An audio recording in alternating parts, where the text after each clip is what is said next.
is that through the Federal Reserve System, the bankers have pretty much taken control of our government. It doesn't matter Republican and Democrat anymore, because they're both the same. Neither one of them are talking about shutting down the Federal Reserve System or stopping the payment of taxes, or any of the big issues that face Americans, right? So I had a friend, Nick Rockefeller, okay, who was one of the Rockefeller family, and he, when I was running for governor in Nevada, he came to me, introduced himself to me through an attorney, and we became friends. We started talking about things, and I learned an awful lot from Mr. Rockefeller. And one of the things that we used to talk about was the ultimate plan of the banking industry, what they wanted to accomplish. And the goals of the banking industry, not just the Federal Reserve System, but the private banks in Germany and England, all over Italy, all over the world, they all work together. They're all central banks, and they're all part of the Communist Manifesto. Central banking is one of the major planks of the Communist Manifesto. We talk about America being a capitalistic country, but yet at the same time we have a central bank that plans everything for us, right? And the graduated income tax is another plank of the Communist Manifesto, right? So right there you have two major planks of the Communist Manifesto that have been brought in because of the Federal Reserve System, okay? So the ultimate goal that these people have in mind is the goal to create a one-world government run by the banking industry, run by the bankers, and they're doing it in sections. The European currency, the euro, and the European Constitution is one part of it. Now they're trying to do it in America with the North American Union, right? And they want to create a new currency called the Amero, right? And the whole agenda is to create a one-world government where everybody has an RFID chip implanted in them. All money is to be in those chips, right? There'll be no more cash. And this is given me straight from Rockefeller himself. This is what they want to accomplish. And all money will be in your chips. And so instead of having cash, anytime you have money in your chip, they can take out whatever they want to take out whenever they want to. If they say you owe us this much money in taxes, they just deduct it out of your chip digitally. Total control. Total control. And if you're like me or you, and you're protesting what they're doing, they can just turn off your chip. And you have nothing. You can't buy food. You can't do anything. It's total control of the people. And that chip's connected to a database that has your purchasing records, what you do, what everything. you sell. Everything is in there, And so they want a one-world government controlled by them, everybody being chipped, all your money in those chips, and they control the chips, and they control people, and you become a slave. You become a serf to these people. That's their goal. That's their intentions. More than a decade ago, I began getting secret government documents, and we published them, where the feds were training the local police and the military that gun owners, conservatives, people that made frequent references to the U.S. Constitution were terrorists. That's a quote.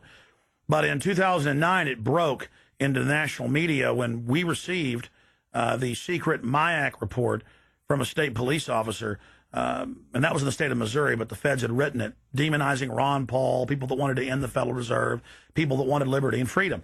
And now more secret reports have been released, like the Department of Homeland Security report, which the feds admit they wrote, that says returning veterans are the #1 terror threat in America, that gun owners are part of that #1 threat, that people buying ammo are the #1 threat. Think about this. You have these private bankers overthrowing the United States, and they're secretly training the police that gun owners and patriots and veterans are the #1 threat.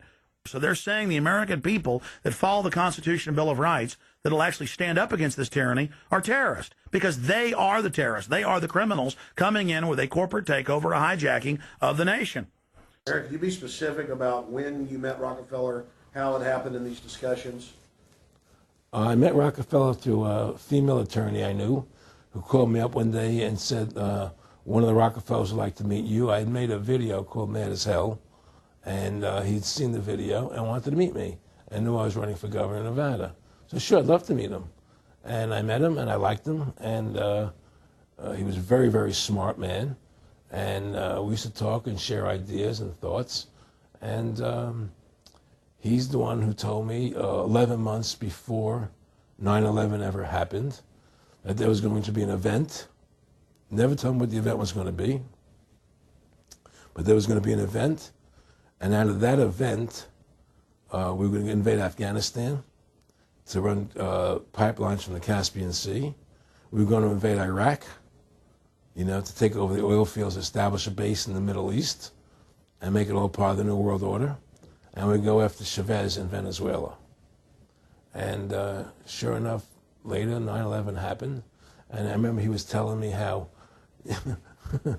how you're gonna see soldiers looking in caves for people in Afghanistan and Pakistan and all these places, and there's gonna be this war on terror, of which there's no real enemy, and the whole thing is a giant hoax, but it's a way for the government to take over the American people. He told you it was going to be a hoax. Oh yeah, there's no question. He says there's going to be war on terror, and he's just laughing. There's no who are we fighting? I mean, why do you think 9/11 happened, and then nothing's happened since then? Do you think that our security is so great here that these people who pulled off 9/11, who were able to, can't knock down another plane? Come on, it's ridiculous.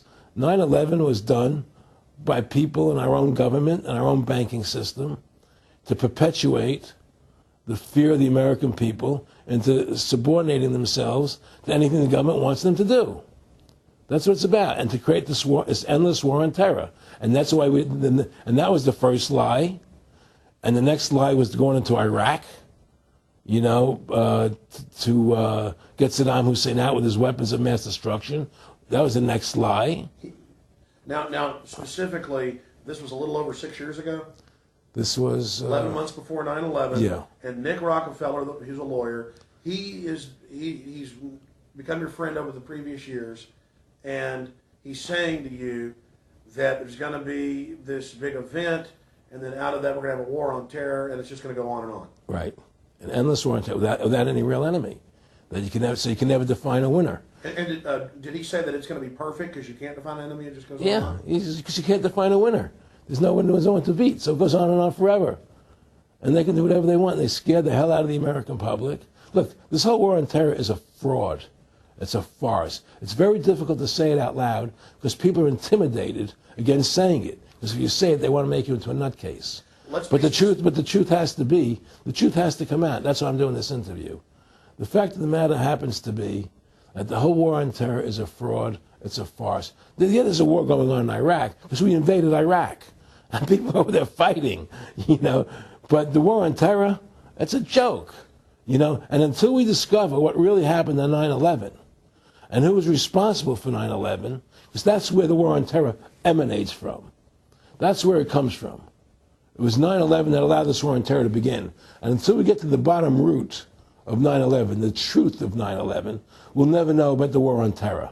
Aaron, you said that he was, and I think it's important, and I know this about the Rockefellers from Dr. Dennis Cuddy and many others, who literally, you'll be 20 years old in a lunch line at college, and no, it's David Rockefeller. And they're experts at recruiting and getting what they call players, and that clearly I want to make it specific and just get you to reiterate what you said last night about you got 30% of the vote, you were having an effect, you made mad as hell. They knew that you'd started the Constitution Party. Yeah. They knew that you were somebody who was taking action and getting things done. You'd already made some big films, had a lot of other successes. Right. So they were trying to recruit you, and didn't it come down to the point of, hey, we are here to recruit you, and don't worry, your chip's going to say, don't mess with us. This guy's don't touch. Yeah, yes, that did happen. I was definitely being recruited.